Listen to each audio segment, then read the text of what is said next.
केंद्रीय निवडणूक आयोगाने लोकसभा निवडणुकीची घोषणा केल्यानंतर देशभरात आदर्श आचारसंहिता लागू झाली आहे। आचारसंहितेचं उल्लंघन होऊ नये यासाठी केंद्रीय एजन्सी हाय अलर्टवर आहेत।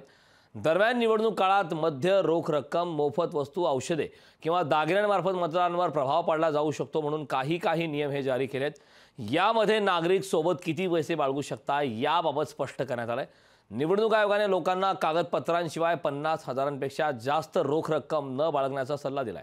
नेमके काय आहेत नियम तेही पाहूयात ग्राफिक्सच्या माध्यमातून। नागरिकांनी कागदपत्राशिवाय 50,000पेक्षा जास्त रक्कम सोबत बाळगू नये।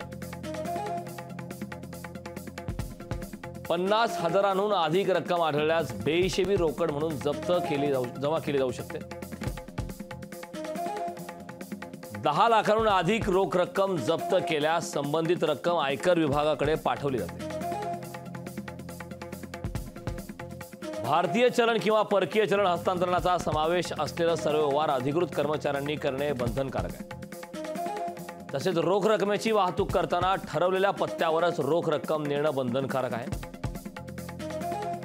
अधिकृत व्यक्ती, कार्यालय किंवा शाखेतून रोख रक्कम घेऊन जाण्यापूर्वी अधिकृत कागदपत्रे तयार करणे हे गरजेचे आहे।